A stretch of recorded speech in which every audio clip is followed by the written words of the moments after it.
À 4,24 années-lumière de la Terre, quelque chose orbite dans l'obscurité. Quelque chose que le télescope spatial James Webb vient de révéler. Quelque chose qui ne devrait pas exister là où il se trouve.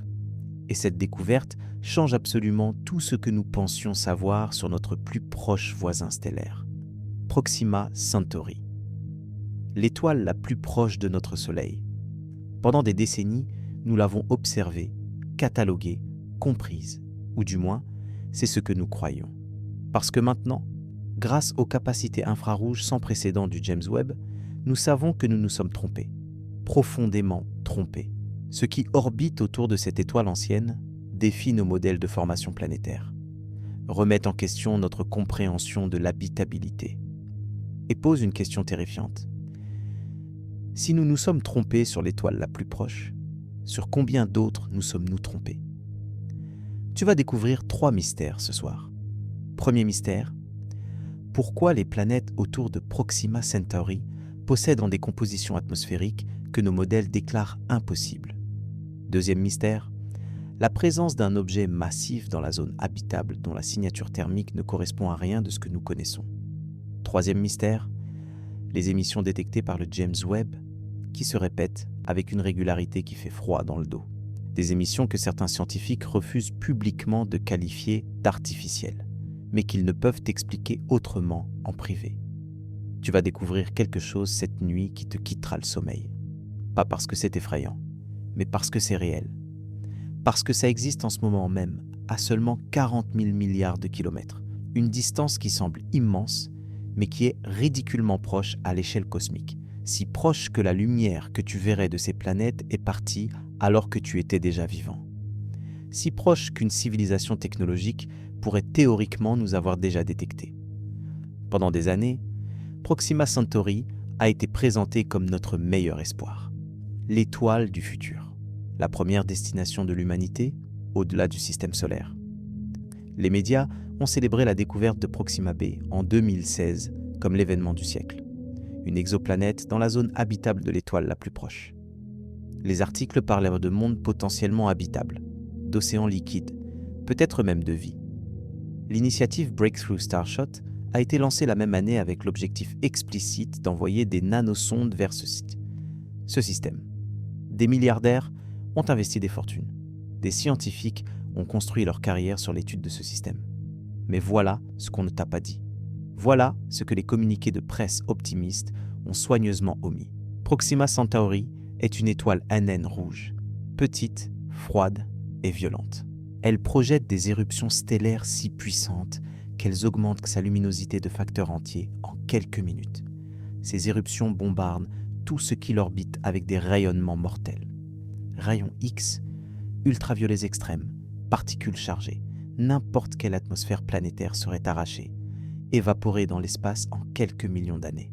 N'importe quelle vie de surface serait stérilisée instantanément. Donc quand Proxima b a été découverte, la réaction initiale de la communauté scientifique informée n'était pas l'euphorie, c'était le scepticisme. Comment une planète pourrait-elle maintenir une atmosphère et encore moins de l'eau liquide dans un environnement aussi hostile? La réponse officielle était peut-être qu'elle possède un champ magnétique exceptionnellement fort. Peut-être que l'atmosphère se reconstitue grâce au dégazage volcanique. Peut-être. Et puis le James Webb a pointé ses instruments vers Proxima Centauri. Et tout a changé. Les premières données sont arrivées en 2022. Spectrographie infrarouge à résolution sans précédent. Capacité de détecter des signatures chimiques atmosphériques impossibles à observer auparavant. L'équipe scientifique s'attendait à détecter une planète sans atmosphère, ou peut-être une atmosphère fine de dioxyde de carbone, comme Mars. Ce qu'ils ont trouvé était complètement différent. Proxima b possède une atmosphère épaisse, vraiment épaisse, avec des composés organiques complexes, avec de la vapeur d'eau en quantité substantielle, et avec quelque chose d'autre, quelque chose qui ne devrait pas être là, de l'oxygène moléculaire, pas en traces, en quantité significative. Sur Terre, l'oxygène atmosphérique existe presque exclusivement grâce à la vie. Les plantes, les algues, les cyanobactéries, elles produisent de l'oxygène par photosynthèse depuis des milliards d'années. Sans vie, L'oxygène réagit avec les roches, les océans, tout. Il disparaît, il ne s'accumule pas. Donc trouver de l'oxygène dans l'atmosphère de Proxima b devrait signifier soit qu'il y a de la vie, soit qu'il existe un processus géochimique inconnu capable de produire de l'oxygène en quantité massive, sans vie. Les deux options sont révolutionnaires. Les deux options bouleversent pas tout. Mais les données du James Webb ne s'arrêtent pas là. Proxima c, la deuxième planète découverte dans le système, située plus loin, au-delà de la zone habitable traditionnelle, montre également des anomalies. Sa température de surface est beaucoup plus élevée que prévu. Pas à cause de l'étoile. Proxima c reçoit trop peu de lumière stellaire pour justifier cette température. Non, la chaleur vient de l'intérieur, ou de quelque chose d'autre. Les modèles thermiques suggèrent une activité interne extraordinaire. Peut-être un noyau radioactif exceptionnellement actif. Peut-être des forces de marée extrêmes causées par un compagnon non détecté. Peut-être autre chose. Et puis, il y a Proxima d, la troisième planète, découverte en 2022, la plus petite, la plus proche de l'étoile, avec une période orbitale de seulement 5 jours, trop proche pour être habitable selon toute définition conventionnelle. Mais les observations du James Webb montrent quelque chose d'inattendu ici aussi.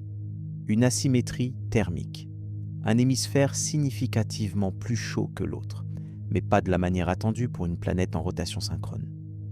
Comme si quelque chose sur la surface ou dans l'atmosphère redistribue la chaleur d'une manière que nous ne comprenons pas. 3 planètes, 3 ensembles d'anomalies, 3 mystères dans le système stellaire le plus proche. Mais ce n'est pas tout. Ce n'est même pas le plus troublant, parce qu'il y a autre chose. Quelque chose que les communiqués de presse officiels mentionnent à peine. Quelque chose enfoui dans les données brutes que seuls les spécialistes examinent vraiment. Une 4e signature. Une source infrarouge dans la zone entre Proxima b et Proxima c. Une source qui n'apparaît pas dans les observations en lumière visible. Une source qui n'était pas là dans les observations antérieures du télescope spatial Hubble ou des télescopes terrestres. Une source qui est soit un objet précédemment non détecté, soit un phénomène complètement nouveau. Les premières analyses suggéraient un champ de débris, des astéroïdes, de la poussière, des fragments de formation planétaire. Mais le spectre infrarouge ne correspond pas. Les débris auraient une signature thermique chaotique, irrégulière. Cette source a une température remarquablement uniforme, trop uniforme, comme si la chaleur était distribuée de manière égale sur toute sa surface. Ce qui est exactement ce que tu obtiendrais si l'objet tournait rapidement, ou s'il possédait une sorte de système de régulation thermique. Et puis, il y a la variabilité. La source infrarouge change de luminosité, pas de manière aléatoire, avec un motif, une période de 27 heures, 14 minutes et quelques secondes. Extrêmement régulier. Les objets naturels peuvent montrer de la variabilité périodique, bien sûr. Une planète en rotation, une lune, même un astéroïde.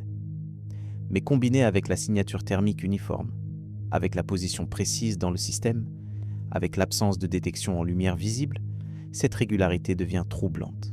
L'équipe scientifique officielle du James Webb a proposé plusieurs explications. Peut-être un nuage de poussière avec des propriétés optiques inhabituelles. Peut-être une planète naine avec une surface hautement réfléchissante qui la rend invisible en lumière visible, mais détectable en infrarouge. Peut-être un artefact dans les données elles-mêmes, bien que les vérifications multiples rendent cela improbable. Peut-être, ce mot encore, le mot que les scientifiques utilisent quand ils ne savent pas, mais ne veulent pas l'admettre. Et il y a les émissions. Les signaux détectés dans les bandes radio par le radiotélescope Parkes en Australie et par le Allen Telescope Array en Californie lors d'observations de suivi coordonnées avec le James Webb. Des émissions dans des fréquences spécifiques qui ne correspondent pas au processus stellaire naturel de Proxima Centauri. Des émissions qui semblent corrélées avec la variabilité de la source infrarouge. Des émissions qui se répètent. Maintenant, avant que ton esprit ne s'emballe, comprends bien. Les émissions radio répétitives ne signifient pas automatiquement intelligence extraterrestre. L'univers est rempli de phénomènes naturels qui produisent des signaux radio réguliers. Les pulsars, par exemple, les magnétars. Même certains types de systèmes binaires. Mais ces émissions de Proxima Centauri ne ressemblent à rien de connu. Elles ne correspondent pas au profil des pulsars. Elles ne correspondent pas aux éruptions stellaires. Elles ne correspondent pas aux interactions de vents stellaires. Elles sont autre chose. L'Institut SETI, l'organisation dédiée à la recherche d'intelligence extraterrestre, a classé ces signaux comme d'intérêt significatif, mais d'origine probablement naturelle. Ce qui était leur manière diplomatique de dire « c'est fascinant, c'est inhabituel, mais nous n'allons pas déclarer que c'est extraterrestre parce que nous n'avons aucune preuve définitive. Et c'est raisonnable, c'est scientifiquement responsable, mais lit entre les lignes. Probablement naturel n'est pas certainement naturel. C'est une porte laissée ouverte, une admission que nous ne savons pas vraiment. Alors, voilà où nous en sommes. Le système stellaire le plus proche du nôtre contient au moins 3 planètes avec des propriétés inexpliquées, une source infrarouge mystérieuse avec une variabilité régulière, et des émissions radio qui ne correspondent à rien dans notre catalogue de phénomènes connus. Tout cela révélé ou confirmé par les observations extraordinaires du télescope spatial James Webb, l'instrument le plus puissant que l'humanité ait jamais construit. Si tu es fasciné par les mystères du cosmos, par les questions qui n'ont pas encore de réponse, par les découvertes qui changent de notre compréhension de notre place dans l'univers, alors tu es au bon endroit. Abonne-toi maintenant, parce que le voyage que nous allons entreprendre cette nuit ne fait que commencer. Nous allons explorer chaque anomalie, chaque donnée, chaque implication terrifiante et merveilleuse de ce que le James Webb a trouvé autour de Proxima Centauri. Mais avant d'aller plus loin, il faut que tu comprennes quelque chose de fondamental. Il faut que tu comprennes la réalité de Proxima Centauri elle-même. Parce que cette étoile n'est pas comme notre Soleil. Elle est différente de manière profonde et essentielle. Et ces différences rendent tout ce que nous avons découvert encore plus mystérieux, encore plus improbable, encore plus impossible. Proxima Centauri est une étoile de classe spectrale.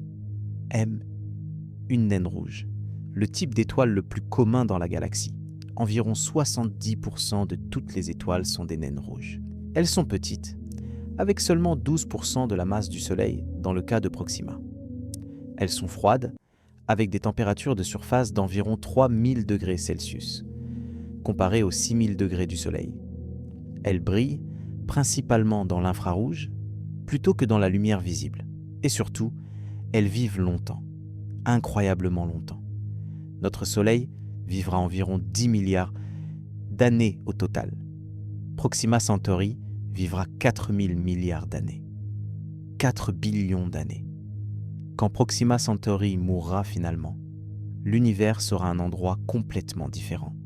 Les grandes galaxies auront fusionné. La plupart des étoiles massives auront disparu depuis longtemps. L'univers sera froid, sombre, presque vide. Mais Proxima brillera toujours. C'est une échelle de temps difficile à concevoir. L'univers lui-même n'a que 14 milliards d'années actuellement. Proxima vivra presque 300 fois plus longtemps. Ce qui signifie que si la vie peut exister autour de Proxima Centauri, elle a tout le temps de l'univers pour évoluer.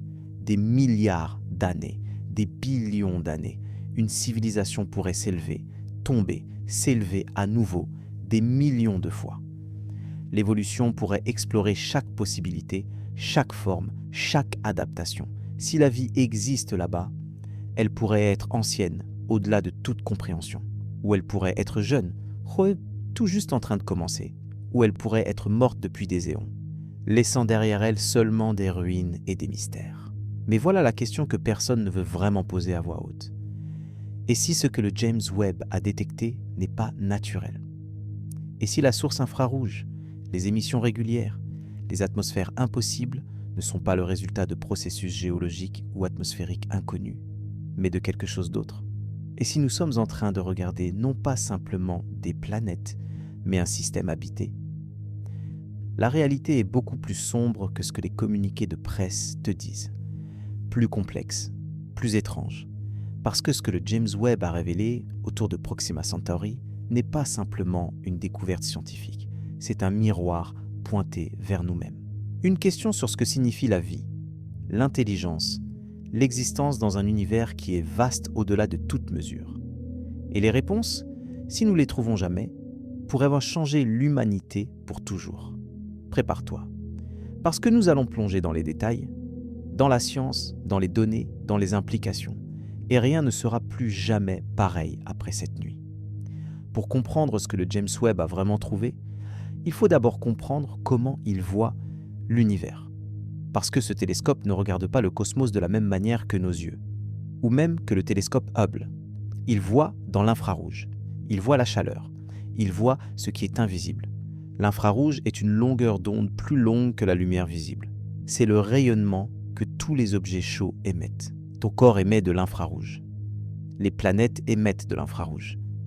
Même les objets froids, dans l'espace, refroidis à peine au-dessus du zéro absolu, émettent un peu d'infrarouge.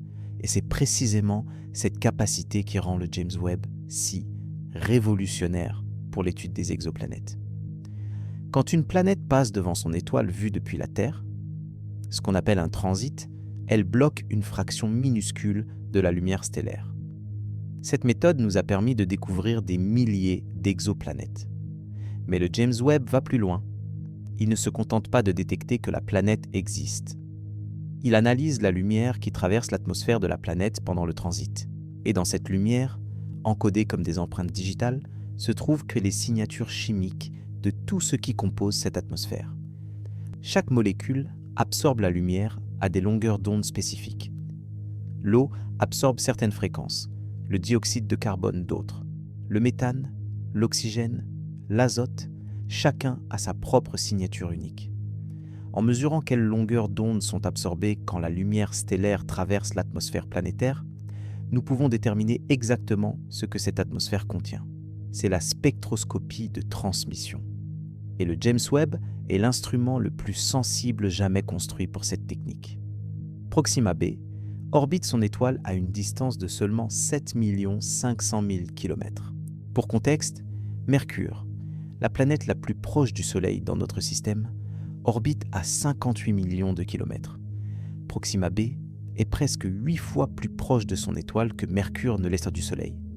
Elle complète une orbite entière en seulement 11,2 jours terrestres. À cette distance, la planète est presque certainement en rotation synchrone, ce qui signifie qu'elle montre toujours la même face à son étoile, exactement comme la Lune montre toujours la même face à la Terre. Imagine ce que cela signifie. Un hémisphère en lumière du jour perpétuel. Un hémisphère en nuit perpétuelle. La face éclairée, bombardée constamment par le rayonnement stellaire. La face sombre gelée, toute chaleur rayonnant dans l'espace. Entre les deux, une zone crépusculaire où les températures pourraient théoriquement permettre l'eau liquide. C'est ce qu'on appelle la zone terminatrice. Et selon certains modèles, c'est la seule région où la vie pourrait exister sur une planète en rotation synchrone autour d'une naine rouge. Mais voilà le problème. Les modèles atmosphériques montrent que sur une planète en rotation synchrone, l'atmosphère elle-même devrait s'effondrer. L'air du côté nocturne gèlerait et tomberait comme neige. L'atmosphère migrerait vers le côté diurne, créant une pression atmosphérique extrême d'un côté et un vide presque total de l'autre. La planète deviendrait inhabitable, à moins qu'il y ait une atmosphère suffisamment épaisse et dense pour transporter la chaleur du côté jour au côté nuit, créant un équilibre. Mais une telle atmosphère nécessiterait une masse atmosphérique énorme. Et maintenir cette atmosphère face aux éruptions stellaires violentes de Proxima Centauri devrait être impossible. Devrait être, mais les données du James Webb montrent que Proxima b possède exactement ce type d'atmosphère épaisse. Les observations effectuées en octobre 2022 ont capturé 3 transits de Proxima b. Chaque transit dure environ 1 heure. Pendant ce temps, les instruments du James Webb, spécifiquement le spectrographe NIRSPEC, ont collecté des photons, les ont séparés par longueur d'onde et ont mesuré les absorptions avec une précision extraordinaire. Les données résultantes sont présentées sous forme de spectres, des graphiques montrant combien de lumière est absorbée à chaque longueur d'onde. Et ces spectres racontent une histoire impossible. Première découverte, une signature massive d'eau.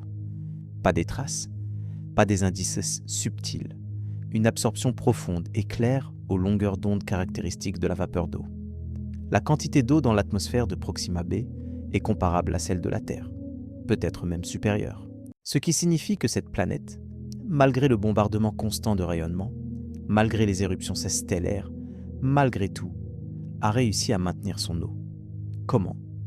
Personne ne le sait avec certitude. Deuxième découverte, du dioxyde de carbone, environ 3% de l'atmosphère selon les estimations. C'est significatif mais pas écrasant. Assez pour créer un effet de serre modéré qui aiderait à stabiliser les températures. Le dioxyde de carbone pourrait provenir du dégazage volcanique, ce qui suggérerait que Proxima b est géologiquement active, une planète vivante dans le sens géologique, avec un intérieur chaud, peut-être un noyau de fer liquide générant un champ magnétique protecteur. Troisième découverte, du méthane, en quantité faible mais détectable. Et c'est là que les choses deviennent vraiment intéressantes. Le méthane dans une atmosphère planétaire est instable. Il se décompose rapidement sous l'effet de la lumière ultraviolette. Sur Terre, le méthane atmosphérique est constamment reconstitué par des processus biologiques, décomposition de matière organique, digestion animale, activité microbienne. Sans cette reconstitution constante, le méthane terrestre disparaîtrait en quelques millions d'années. Donc trouver du méthane dans l'atmosphère de Proxima b signifie qu'il y a une source active, soit géologique, comme des volcans libérant du méthane piégé, soit biologique. Quatrième découverte, l'oxygène, environ 13% de l'atmosphère. C'est presque aussi concentré que sur Terre, où l'oxygène représente 21%. Et c'est cette découverte qui a choqué l'équipe scientifique, parce que l'oxygène libre dans une atmosphère est extraordinairement difficile à expliquer sans vie. Il existe des processus non biologiques qui peuvent produire de l'oxygène. La photolyse de l'eau, par exemple, où les rayons ultraviolets divisent les molécules d'eau en hydrogène et oxygène. Mais l'hydrogène s'échappe dans l'espace et l'oxygène reste. Sauf que ce processus nécessite des quantités d'eau absolument colossales et des milliards d'années. Et même alors, l'oxygène produit réagirait avec les roches de surface, s'oxydant, disparaissant. Pour maintenir 13% d'oxygène atmosphérique, il faudrait une production continue et massive, ce qui nous ramène encore et encore à la vie. Mais déclarer qu'il y a de la vie sur Proxima b serait prématuré, extraordinairement prématuré. L'affirmation extraordinaire nécessite des preuves extraordinaires, comme disait Carl Sagan. Et bien que la présence simultanée d'eau, d'oxygène et de méthane soit suggestive, elle n'est pas définitive. Il pourrait exister des processus géochimiques que nous ne comprenons pas encore. Proxima b pourrait avoir une chimie atmosphérique exotique qui n'a pas d'équivalent dans notre système solaire. Nous ne savons pas. Et c'est précisément le problème. Passons maintenant à Proxima c. Cette planète a été découverte en 2019 à partir de données de vitesse radiale. Elle orbite beaucoup plus loin que Proxima b, à environ 230 millions de kilomètres, avec une période orbitale de 1900 jours, environ 5 années terrestres. À cette distance, elle se trouve bien au-delà de la zone habitable de Proxima Centauri. Elle devrait être gelée. Un monde de glace dans l'obscurité. Mais les observations infrarouges du James Webb montrent que Proxima c émet beaucoup plus de chaleur qu'elle n'en reçoit de son étoile. Beaucoup plus. Les calculs sont clairs. La température de surface de Proxima c est d'environ 250 Kelvin, soit moins 23 degrés Celsius. Ce qui peut sembler froid, mais c'est beaucoup plus chaud que les 150 Kelvin attendus basés uniquement sur le réchauffement stellaire. La planète génère environ 100 Kelvin de chaleur supplémentaire de l'intérieur. 100 Kelvin, c'est une quantité énorme d'énergie. Sur Terre, la chaleur interne provient principalement de deux sources. La chaleur résiduelle de la formation de la planète, quand des milliards de collisions ont fondu la roche, et la désintégration radioactive d'éléments comme l'uranium et le thorium dans le manteau. Cette chaleur interne alimente nos volcans, nos tremblements de terre, la dérive des continents. Mais la chaleur interne de la Terre ne représente qu'une fraction minuscule de notre température de surface. Le Soleil fournit presque toute notre chaleur. Proxima c est différente.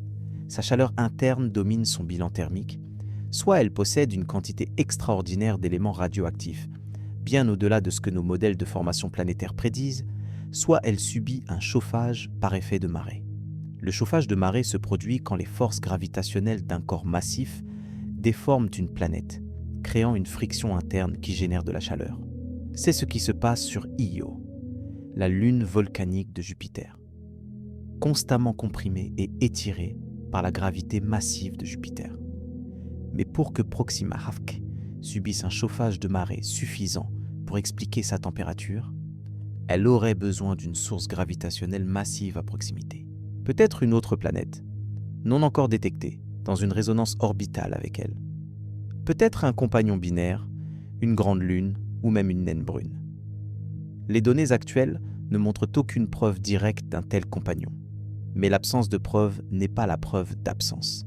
Il pourrait être là, caché dans les données, attendant d'être découvert. Ou il pourrait y avoir une troisième explication. Une explication que peu de scientifiques discuteront ouvertement, mais que certains ont mentionnée dans des conversations privées. Et si la chaleur de Proxima C n'était pas entièrement naturelle? Et si elle était amplifiée, contrôlée, utilisée? C'est une spéculation sauvage, bien sûr. Mais face à des données inexpliquées, toutes les hypothèses doivent être considérées. Proxima D, la planète la plus récemment découverte, présente son propre ensemble d'énigmes. Avec une masse d'environ un quart de celle de la Terre, c'est l'une des plus petites exoplanètes jamais détectées. Elle orbite à seulement 4 millions de kilomètres de Proxima Centauri, complétant une révolution en 5,1 jours. À cette proximité, elle est grillée. La température de surface devrait dépasser 1000 Kelvin du côté jour. Aucune atmosphère ne pourrait survivre. Aucune eau liquide ne pourrait exister. C'est un enfer. Mais les observations thermiques montrent cette asymétrie étrange. Un hémisphère beaucoup plus chaud que l'autre, mais pas de la manière attendue pour une planète en rotation synchrone. Si Proxima D montrait toujours la même face à son étoile, comme prévu, le point le plus chaud devrait être directement sous l'étoile, au centre de l'hémisphère éclairé. Mais ce n'est pas le cas. Le point le plus chaud est décalé, déplacé d'environ 40 degrés. Ce décalage pourrait indiquer que Proxima D n'est pas en rotation synchrone, mais plutôt dans une résonance de spin-orbite comme Mercure, qui tourne 3 fois sur son axe toutes les 2 orbites.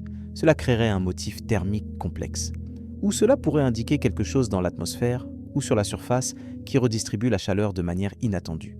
Des vents super rotationnels, peut-être, circulant plus rapidement que la rotation de la planète elle-même, transportant la chaleur vers le côté nocturne. Mais Proxima D ne devrait même pas avoir d'atmosphère. Les modèles sont clairs sur ce point. Alors comment peut-elle avoir des vents atmosphériques? C'est une contradiction, une impossibilité. Et pourtant, les données sont là. Et puis, il y a l'objet, la source infrarouge non identifiée, celle dont personne ne parle vraiment dans les publications officielles, mais qui est là, présente dans chaque ensemble de données du James Webb, pointant vers Proxima Centauri. Elle apparaît dans les images infrarouges comme un point faible, flou, pas assez brillante pour être une étoile, pas assez grande pour être une planète géante, juste là, existante. Les premières estimations suggèrent qu'elle se trouve à environ 100 millions de kilomètres de Proxima Centauri, quelque part entre les orbites de Proxima B et Proxima C. Sa température apparente est d'environ 300 Kelvin, 27 degrés Celsius, presque exactement la température ambiante terrestre. C'est troublant parce qu'il n'y a aucune raison pour qu'un objet naturel à cette distance ait cette température spécifique.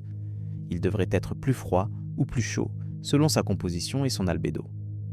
Et cette variabilité périodique, 27 heures, 14 minutes, comme une horloge. Les objets astronomiques peuvent avoir des périodes régulières. Absolument. Les pulsars ont des périodes de rotation incroyablement précises. Mais les pulsars sont des étoiles à neutrons, les noyaux effondrés d'étoiles massives, tournant à des vitesses incompréhensibles. Cette source infrarouge n'est pas un pulsar. Elle ne montre aucune émission dans les longueurs d'onde caractéristiques. C'est juste un objet tiède qui varie de luminosité avec une régularité parfaite. Si c'est une planète ou un astéroïde tournant sur son axe, avec un hémisphère plus réfléchissant ou plus chaud que l'autre, cela expliquerait la variabilité. Mais pourquoi n'apparaît-elle pas en lumière visible? Pourquoi seulement en infrarouge? Peut-être qu'elle est entourée d'un nuage de poussière qui bloque la lumière visible, mais laisse passer l'infrarouge.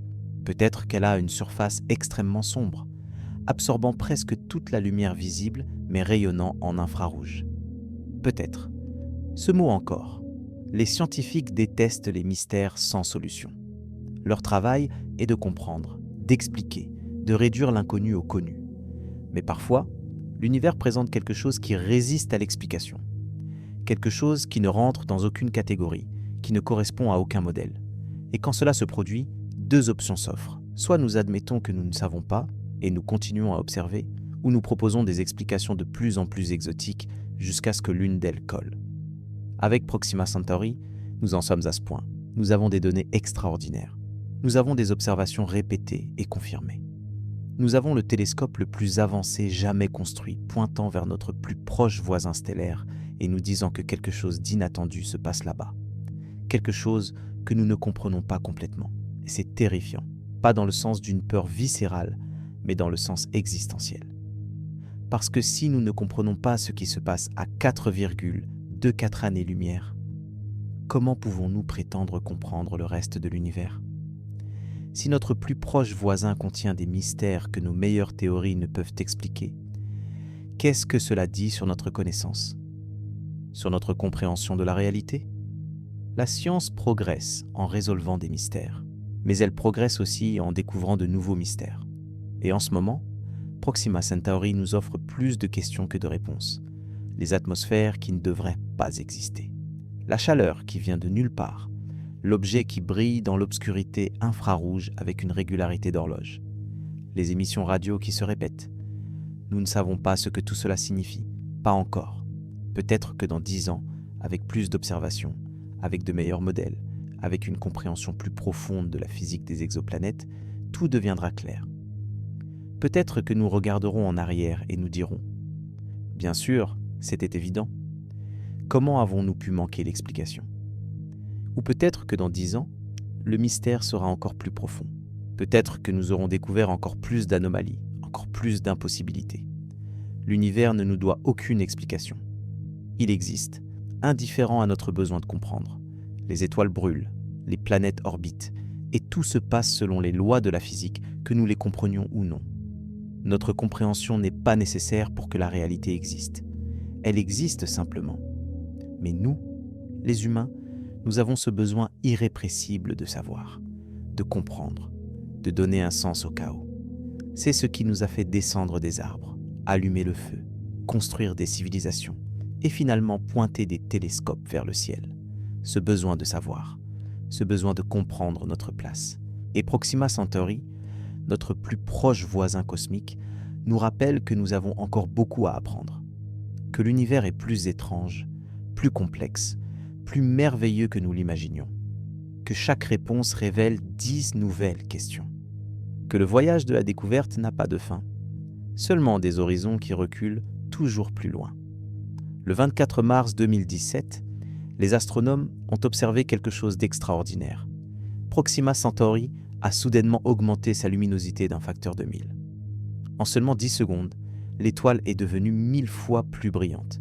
Puis, sur une période de 2 minutes, elle est revenue à sa luminosité normale. Une éruption stellaire d'une violence presque incompréhensible. Et ce n'était pas un événement isolé. Les éruptions stellaires sur Proxima Centauri se produisent régulièrement. En moyenne, une éruption significative tous les quelques mois. Des éruptions majeures, celles qui augmentent par la luminosité d'un facteur de 100 ou plus, au moins une fois par an. Ces événements libèrent plus d'énergie en quelques minutes que notre Soleil n'en libère en une année entière.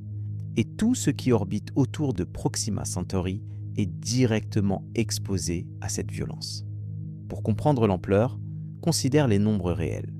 L'éruption de mars 2017 a libéré environ 10 puissance 33 ergs d'énergie. C'est un nombre difficile à visualiser. En termes plus compréhensibles, c'est équivalent à l'explosion simultanée de 100 milliards de bombes à hydrogène. Toute cette énergie projetée dans l'espace en quelques minutes. Une partie sous forme de lumière visible, mais la majorité dans les ultraviolets extrêmes et les rayons X. Les rayons X, c'est là que réside le vrai danger. Durant ces éruptions, Proxima Centauri émet des rayons X à des niveaux 400 fois supérieurs à sa production normale. Et sa production normale est déjà 400 fois supérieure à celle du Soleil. Fais le calcul. Durant une éruption majeure, Proxima Centauri bombarde ses planètes avec 160 000 fois plus de rayons X que la Terre n'en reçoit du Soleil. 160 000 fois. Les rayons X ne sont pas simplement dangereux pour la vie. Ils sont destructeurs pour les atmosphères elles-mêmes. Quand les rayons X de haute énergie frappent l'atmosphère supérieure d'une planète, ils ionisent les molécules. Ils arrachent les électrons des atomes, créant un plasma chaud. Ce plasma est si énergétique qu'il peut s'échapper de la gravité planétaire, emportant l'atmosphère avec lui dans l'espace. C'est ce qu'on appelle l'échappement atmosphérique induit par les rayons X. Et pour une planète aussi proche de son étoile que Proxima b, c'est un processus catastrophique. Les modèles informatiques réalisés par l'équipe de la NASA en 2018 ont simulé l'effet de ces éruptions sur Proxima b. Les résultats étaient sombres. Selon leurs calculs, Proxima b devrait perdre l'équivalent d'une atmosphère terrestre complète tous les 100 millions d'années à cause de l'échappement induit par les rayons X. 100 millions d'années peuvent te sembler longues, mais Proxima Centauri a environ 5 milliards d'années. Ce qui signifie que Proxima b aurait dû perdre 50 atmosphères terrestres au cours de sa vie. Elle devrait être un rocher stérile sans air, un désert cosmique, et pourtant, comme nous l'avons vu, elle possède une atmosphère épaisse, riche en eau et en oxygène. Comment ? La seule explication est que l'atmosphère est constamment reconstituée aussi rapidement qu'elle est perdue. Peut-être par un dégazage volcanique massif et continu, peut-être par des impacts cométaires constants apportant de la glace et des volatiles, peut-être par quelque chose d'autre entièrement. Mais le dégazage volcanique requis serait extraordinaire. Nous parlons d'une activité volcanique des milliers de fois plus intense que celle de la Terre. La planète entière devrait être un enfer géologique, avec des volcans en éruption constante, des océans de lave, une surface en perpétuelle transformation. Est-ce plausible ? Peut-être. Io, la lune de Jupiter, montre une activité volcanique extrême à cause du chauffage de marée. Proxima b pourrait subir un processus similaire si elle a des compagnons planétaires non détectés, créant des résonances orbitales. Mais même si l'atmosphère peut être reconstituée, cela ne résout pas le problème du rayonnement de surface. Durant une éruption majeure, le flux de rayons X atteignant Proxima b est environ 50 000 fois supérieur au niveau létal pour les humains. 50 000 fois. Toute vie de surface serait tuée instantanément. L'ADN serait fragmenté en morceaux, les protéines dénaturées, les cellules détruites au niveau moléculaire. Rien de complexe ne pourrait survivre, à moins que la vie ne soit pas à la surface, à moins qu'elle soit sous la surface, dans les océans profonds, protégés par des kilomètres d'eau, ou sous terre, dans des systèmes de grottes, dans des environnements géothermiques. Sur Terre, nous avons découvert de la vie dans des endroits extraordinaires, des bactéries vivant à 3 km sous la surface, des écosystèmes entiers autour de sources hydrothermales au fond des océans, complètement isolés de la lumière du soleil. Si la vie existe sur Proxima b, elle serait forcée de vivre cachée, protégée, dans l'obscurité. Mais il y a un autre facteur que nous n'avons pas encore abordé, les champs magnétiques. Sur Terre, notre champ magnétique, généré par le noyau de fer liquide en rotation, nous protège du vent solaire et des particules chargées. Il crée la magnétosphère, une bulle protectrice qui dévie la plupart des rayonnements dangereux. Sans cette protection, notre atmosphère aurait été arrachée il y a des milliards d'années, comme cela s'est produit sur Mars quand son champ magnétique s'est effondré. Proxima b possède-t-elle un champ magnétique ? Nous ne savons pas. Les champs magnétiques planétaires sont incroyablement difficiles à détecter à distance. Même avec le James Webb, nous ne pouvons pas les mesurer directement. Nous pouvons seulement déduire leur existence par des effets indirects. Par exemple, si une planète possède un fort champ magnétique, elle pourrait avoir des aurores, comme les aurores boréales terrestres. Ces aurores émettent dans certaines longueurs d'onde caractéristiques. Le James Webb pourrait théoriquement les détecter. Les données actuelles ne montrent aucune preuve claire d'aurore sur Proxima b. Mais cela ne signifie pas qu'elles n'existent pas.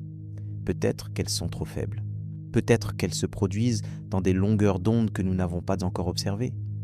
Ou peut-être que Proxima b n'a pas de champ magnétique et son atmosphère survit par un autre mécanisme que nous ne comprenons pas encore. Le 11 août 2021, une autre éruption massive a été enregistrée, cette fois par le réseau de radiotélescopes ALMA au Chili. L'éruption a duré 7 minutes et a libéré une énorme quantité de plasma magnétisé dans l'espace. Les observations radio ont capturé l'émission synchrotron du plasma, permettant aux scientifiques de cartographier la structure du champ magnétique de l'éruption. C'était la première fois qu'une telle observation détaillée d'une éruption stellaire sur Proxima Centauri était réalisée. Et ce qu'ils ont trouvé était terrifiant. L'éruption a éjecté une masse coronale environ 10 millions de fois plus grande que les plus grandes éruptions solaires jamais enregistrées. Cette masse de plasma magnétisé, voyageant à 1000 km par seconde, a frappé Proxima b environ 4 heures après l'éruption. L'impact sur l'atmosphère planétaire aurait été cataclysmique, une tempête magnétique d'une intensité inimaginable. L'atmosphère supérieure comprimée, chauffée, partiellement arrachée et emportée dans l'espace. Si une civilisation technologique existait sur Proxima b, une telle éruption détruirait toute infrastructure électronique en orbite. Satellites, stations spatiales, tout serait grillé. Même au sol, les réseaux électriques seraient en surchargé, les communications interrompues. Ce serait un événement d'extinction pour toute société dépendante de la technologie moderne. Et ces événements se produisent régulièrement, tous les quelques mois. Vivre autour d'une naine rouge, c'est vivre dans un environnement de violence constante. Ce n'est pas l'existence paisible que les premières annonces de Proxima b suggéraient. C'est un combat perpétuel pour la survie contre un soleil capricieux et mortel. Et ce n'est pas seulement les éruptions. Il y a aussi le vent stellaire. Toutes les étoiles émettent un vent de particules chargées, un flux continu de protons et d'électrons qui s'échappent de la couronne stellaire. Le vent solaire terrestre est relativement bénin, transportant environ 2 millions de tonnes de matière par seconde. Le vent stellaire de Proxima Centauri est bien plus intense, environ 20 fois plus dense et 10 fois plus rapide. Cela signifie qu'il transporte environ 2000 fois plus d'énergie que le vent solaire. Ce vent stellaire intense frappe constamment les atmosphères planétaires, arrachant des atomes et des molécules, les emportant dans l'espace. C'est un processus lent, mais implacable.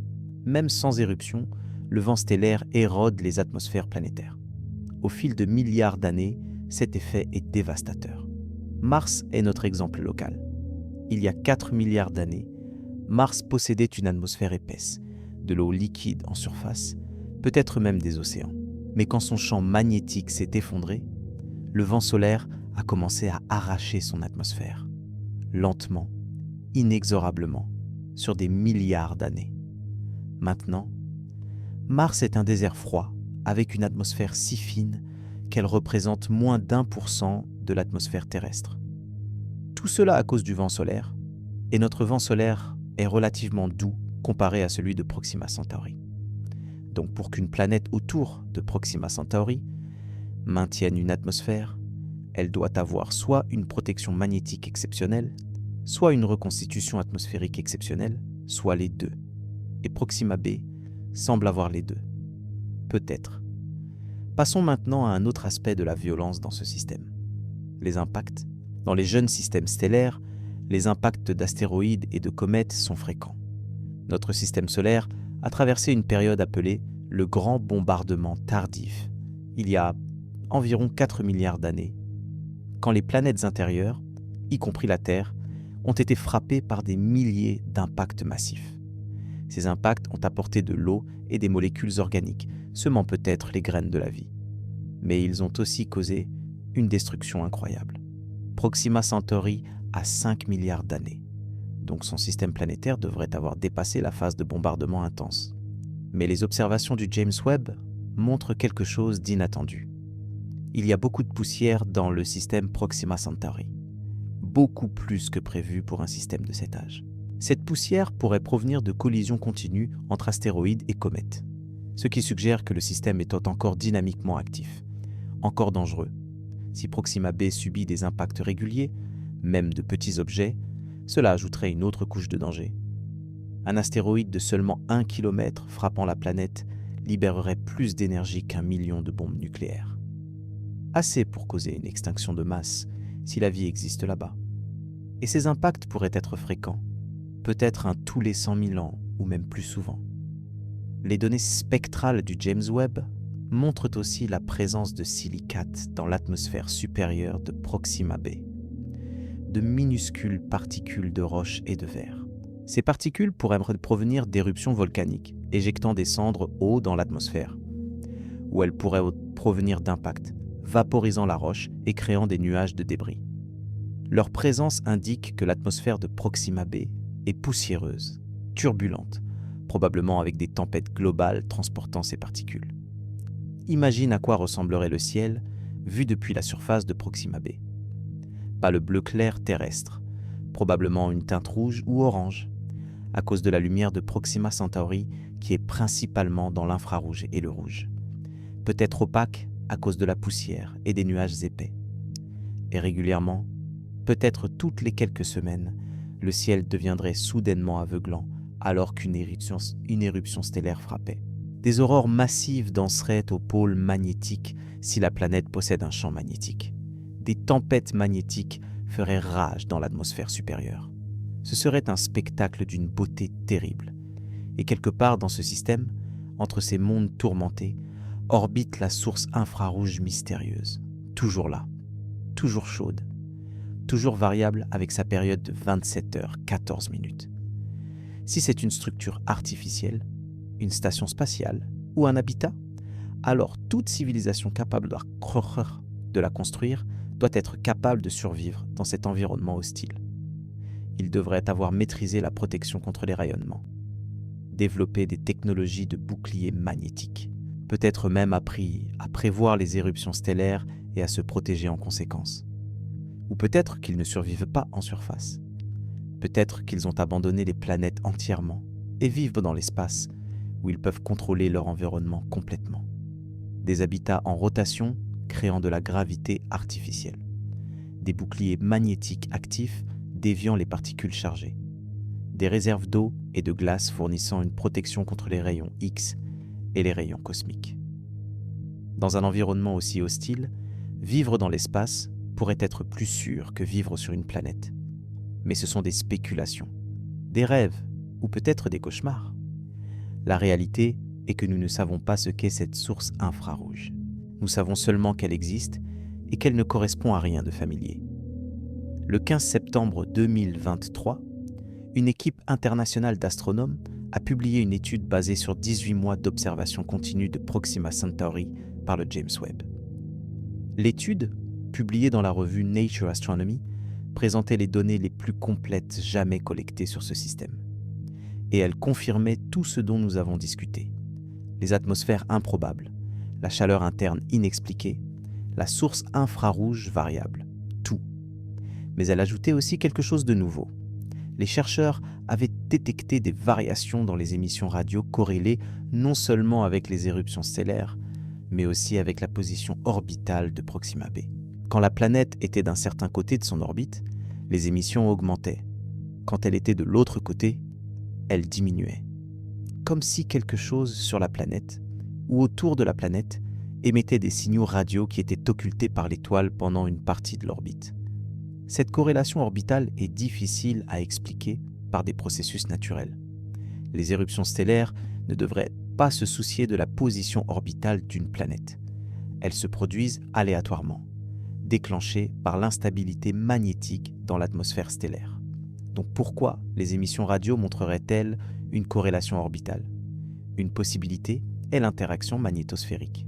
Si Proxima b possède un fort champ magnétique, il pourrait interagir avec le champ magnétique stellaire de manière complexe, créant des émissions radio. Nous voyons cela avec Jupiter et certaines de ses lunes. Io, par exemple, crée un tube de flux magnétique avec Jupiter qui génère d'intenses émissions radio. Mais les émissions de Proxima b sont différentes, plus structurées, plus régulières. L'étude les décrit comme d'une cohérence inhabituelle, ce qui est la manière scientifique polie de dire « cela ne ressemble pas à du bruit aléatoire, cela ressemble à quelque chose d'organisé ». Bien sûr, organisé ne signifie pas artificiel. La nature peut créer des motifs remarquablement réguliers, les cristaux de neige, les spirales des coquillages, les orbites planétaires elles-mêmes. La régularité n'implique pas l'intelligence, mais elle attire l'attention. Elle exige une explication, et en ce moment, nous n'en avons pas de satisfaisante. La violence du système Proxima Centauri nous force à reconsidérer nos hypothèses sur l'habitabilité. Pendant des années, la recherche d'exoplanètes s'est concentrée sur la zone habitable, cette région autour d'une étoile où l'eau liquide pourrait exister en surface. Mais nous réalisons maintenant que la zone habitable est insuffisante. Une planète peut être à la bonne distance pour avoir de l'eau liquide, mais être complètement stérile à cause du rayonnement, ou des éruptions stellaires, ou de l'absence de champs magnétiques, ou de 1000 autres facteurs. Nous devons développer une compréhension plus nuancée de ce qui rend une planète habitable. Pas seulement la température, mais la protection magnétique, la stabilité atmosphérique, l'activité géologique, la composition chimique, la fréquence des impacts. Tout cela ensemble. Et même alors, nous pourrions manquer des facteurs que nous ne connaissons pas encore. Proxima b nous enseigne que l'habitabilité est complexe, mystérieuse, peut-être même précaire, et que la vie, si elle existe dans l'univers, doit être incroyablement résiliente pour survivre dans des environnements que nous considérerions comme impossibles. Le 2 avril 2022, quelque chose d'extraordinaire a été enregistré dans les archives du satellite XMM Newton de l'Agence spatiale européenne. Une éruption si puissante qu'elle a saturé les détecteurs. Pendant 43 secondes, Proxima Centauri est devenue la source de rayons X la plus brillante du ciel nocturne après le Soleil. L'énergie libérée était équivalente à 10 puissance 34 erg, 10 fois plus puissante que l'éruption de Mars 2017 dont nous avons parlé. Assez d'énergie pour vaporiser un océan terrestre entier en quelques heures. Les scientifiques ont appelé cet événement un superflar, un terme réservé aux éruptions stellaires si violentes qu'elles dépassent tout ce que notre Soleil pourrait produire. Notre Soleil a des éruptions, certainement. L'événement de Carrington en 1859 a été la plus grande éruption solaire jamais enregistrée dans l'histoire moderne. Elle a perturbé les télégraphes dans le monde entier, créé des aurores visibles jusqu'à l'équateur. Et si elle se produisait aujourd'hui, elle causerait des milliards de dollars de dommages aux infrastructures électriques et satellites. Mais même l'événement de Carrington n'était qu'une fraction de la puissance de ce superflar de Proxima Centauri. Les superflars sur les naines rouges ne sont pas rares. Les observations de milliers de naines rouges par le télescope spatial Kepler ont montré qu'environ 5% d'entre elles produisent des superflars régulièrement. Ce qui est terrifiant, c'est que Proxima Centauri appartient clairement à cette catégorie. Les données accumulées au cours des dernières décennies montrent qu'elle produit un superflar au moins une fois tous les 2 à 5 ans. Ce n'est pas un événement exceptionnel, c'est une caractéristique régulière de cette étoile. Imagine ce que cela signifie pour n'importe quelle planète en orbite. Tous les quelques années, un déluge de rayonnement si intense qu'il pourrait stériliser la surface plusieurs fois. La dose de rayonnement reçue par Proxima b durant le superflar d'avril 2022 a été estimée à environ 100 millions de rad. Pour contexte, 500 rad suffisent pour tuer un être humain. 100 millions de rad ne tuent pas seulement. Ils désintègrent. Ils brisent les molécules organiques au niveau atomique. Rien de vivant exposé directement à ce rayonnement ne pourrait survivre. Mais le rayonnement électromagnétique n'est que la première vague. Quelques heures après l'éruption, arrive l'éjection de masse coronale. Des milliards de tonnes de plasma magnétisé éjectées de l'atmosphère stellaire, voyageant à des vitesses allant jusqu'à 3000 km par seconde. Quand cette masse frappe une planète, l'effet est cataclysmique. Le champ magnétique du plasma interagit violemment avec le champ magnétique planétaire s'il existe, créant des courants électriques massifs dans l'ionosphère. Ces courants chauffent l'atmosphère supérieure à des dizaines de milliers de degrés. L'atmosphère se dilate, s'élève et une partie s'échappe dans l'espace. Les calculs effectués par une équipe de l'Université de Vienne ont modélisé l'impact du superflar d'avril 2022 sur Proxima b. Leurs résultats, publiés en novembre 2022, étaient choquants. Selon leurs simulations, ce seul événement a probablement arraché l'équivalent de toute la vapeur d'eau de l'atmosphère terrestre de Proxima b. Des milliards de tonnes d'eau, dissociées en hydrogène et oxygène par le rayonnement ultraviolet, puis emportées dans l'espace par le plasma magnétisé. Si ce calcul est correct, alors Proxima b a perdu un océan entier en une journée. Pense à ça. Toute l'eau des océans terrestres, évaporée et perdue dans l'espace en 24 heures. C'est une destruction à une échelle presque incompréhensible. Et pourtant, les observations du James Webb montrent que Proxima b possède encore de la vapeur d'eau dans son atmosphère. ce qui signifie soit que les calculs sont erronés, soit que la planète possède des réservoirs d'eau si massifs qu'elle peut remplacer des océans entiers, soit que quelque chose protège cette eau d'une manière que nous ne comprenons pas. Il y a aussi la possibilité terrifiante que nous observions une planète en train de mourir, que Proxima b possédait autrefois des océans vastes, peut-être même plus grands que ceux de la Terre, mais qu'ils sont lentement évaporés dans l'espace, que la vapeur d'eau que nous détectons maintenant n'est pas un signe d'habitabilité, mais les derniers vestiges d'un monde aquatique perdu. Dans ce scénario, dans quelques millions d'années, Proxima b sera complètement sèche, un désert rocheux sous un soleil rouge et furieux. Mais les superflares ne sont pas le seul danger extrême dans ce système. Il y a aussi les rayons cosmiques. L'espace est constamment bombardé par des particules à haute énergie venant de l'extérieur du système solaire. Des protons, des noyaux atomiques voyageant à presque la vitesse de la lumière. Ces particules transportent des énergies énormes, parfois jusqu'à 10 puissance 20 électronvolts. C'est l'énergie d'une balle de tennis voyageant à 100 km/h, concentrée dans une seule particule subatomique. Sur Terre, nous sommes protégés des rayons cosmiques par deux boucliers. D'abord notre champ magnétique, qui dévie la plupart des particules chargées. Ensuite, notre atmosphère épaisse, qui absorbe celles qui passent. Mais sur une planète comme Proxima b, avec une protection magnétique incertaine et une atmosphère constamment bombardée, les rayons cosmiques pourraient atteindre la surface avec une intensité mortelle. L'exposition chronique aux rayons cosmiques cause des mutations génétiques. Sur Terre, les taux de mutation dus aux rayons cosmiques sont négligeables comparés à d'autres sources de radiation naturelle. Mais sur Proxima b, les taux pourraient être des milliers de fois plus élevés. Toute vie exposée subirait une pression évolutive intense. Soit elle développerait des mécanismes de réparation de l'ADN extraordinairement efficaces, soit elle mourrait. Cela pourrait accélérer l'évolution, créant une diversité biologique rapide. Ou cela pourrait simplement empêcher la vie complexe de jamais évoluer.